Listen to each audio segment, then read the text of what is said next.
The Midnight Game. Halloween had always been a big deal in our small town, and this year was no different.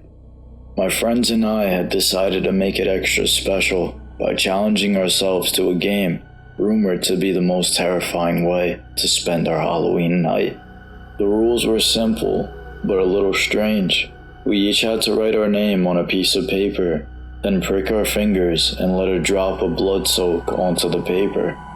I know what you're thinking. Yes, it was crazy, but we were also a bunch of kids.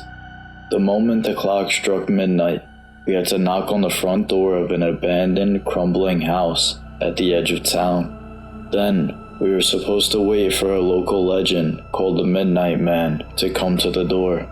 Intrigued and slightly skeptical, we gathered in front of the spooky old house, our flashlights flickering in the chilly October air.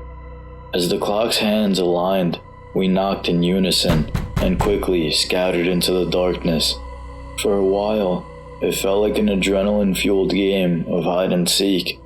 We whispered and giggled, finding hiding spots behind bushes and trees. But as the minutes passed, a deep unease settled over us. We started to notice something weird about the night. The air seemed to grow colder, and it was getting darker out, even at night. Our flashlights dimmed, and a creeping sense of dread replaced our initial excitement. We realized we weren't alone here. One by one, my friends began to appear from their hiding spots, panic etched across their faces. They'd seen something in the shadows, something that moved with a malevolent purpose, a presence that felt unnatural and unsettling. I tried to keep my cool because it was Halloween and perhaps they were playing a trick on me, but my heart pounded as I scanned the area. Out of nowhere, I spotted something, a tall, shadowy figure lurking in the darkness. Its shape seemed to twist, and it emanated a feeling of pure evil. We sprinted back towards the front door of the abandoned house, and I know you're thinking why, but it really was the only place to go. We knew that the Midnight Game's rules dictated that everyone must stay inside until 3:33 a.m. It was a terrifying prospect, but it seemed safer than facing whatever lurked outside.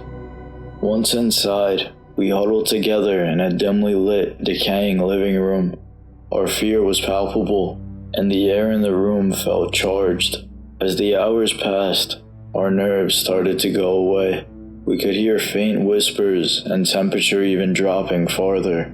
At one point, we even heard scratching at the front door, like nails against wood, as if someone was trying to get inside. Once it hit 3:33 a.m., we creeped out the front door, where the oppressive atmosphere seemed lifted. To this day, I can't tell if that thing we saw outside was real, or if it was one of my friends playing a prank on us to make sure the Midnight Game seemed realer. What I can tell you is that I'll never play the Midnight Game again. The Stalker. Children would roam the streets during Halloween in costumes, and neighbors would decorate their homes with fun displays. But one Halloween night, the festive atmosphere would be shattered by a chilling encounter that still haunts my memories. My friends and I, all in our late teens, decided to take advantage of the spooky ambiance. We organized a late-night hide-and-seek game throughout the neighborhood, but with a twist. One person would be designated as the Stalker, while the rest of us would hide. The goal was for the Stalker to find and tag as many of us as possible. As the night deepened and the moon hung low in the sky, we gathered at the starting point. We drew straws to determine who would be the Stalker first, and I drew the short one. I donned a dark hooded costume, ready to seek out my friends. The game began innocently enough. I counted to 100, my heart pounding with anticipation, and then set off to find them. I roamed the dimly lit streets, my flashlight guiding my way. It was very quiet, with only the distant hum of crickets filling the night air. The houses seemed like dark, looming sentinels as I searched for my friends. I found the first one hiding behind the car, giggling nervously as I tagged them. The second one was hiding behind a tree, and the third one was tucked away in a bush. The game was going smoothly, and we were all having a good time.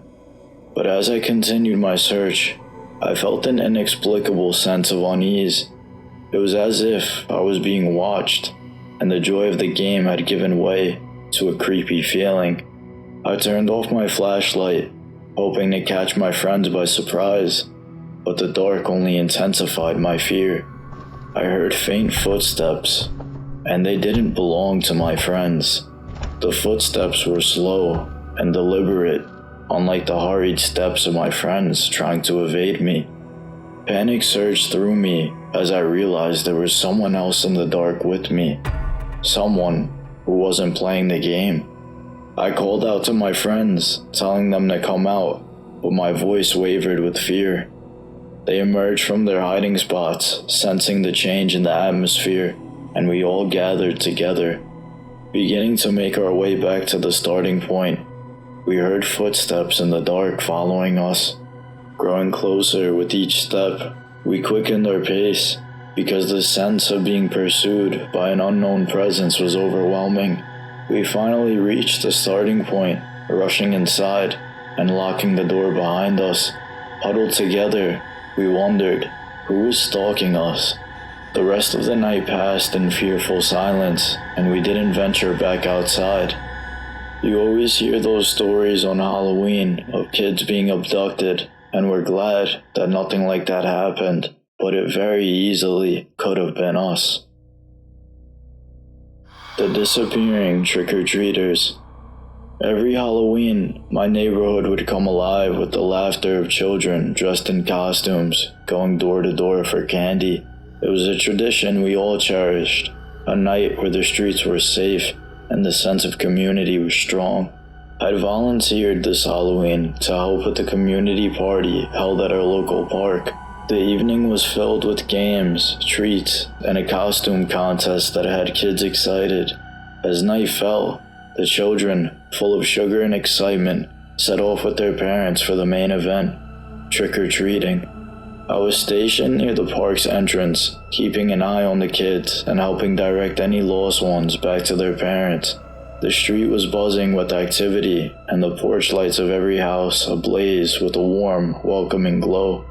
As the hours passed, I noticed a group of 4 kids, all dressed in various Halloween costumes, making their way towards me. They seemed to be alone, which was unusual. They approached, and I smiled, ready to ask if they needed assistance.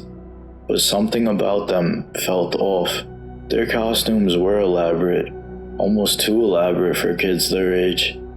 There was a sense of weirdness about them, like they were straight out of a horror movie. I tried to shake off my unease, chalking it up to my overactive imagination. "Hey there, kids, having fun tonight?" I asked, trying to sound cheerful.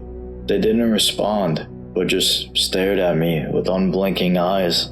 Their silence was weird, but I brushed it off, assuming they were shy. "Where are your parents?" I asked gently, trying to get some information from them. Again, silence.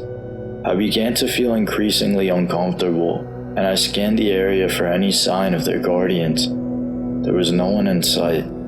I decided to take action and walk them over to a nearby police officer who agreed to help find their parents. As we made our way back to the group of kids, something strange happened. They vanished. One moment they were there, and the next they were gone, as if they'd melted into the night. I was stunned, and the police officer and I searched the area thoroughly, calling out their names, but there was no trace of them. It was as if they'd never existed. We contacted the parents of all the children at the party, and no one knew who these mysterious kids were. The police launched a full investigation, but it led to a dead end. Those 4 children had disappeared without a trace.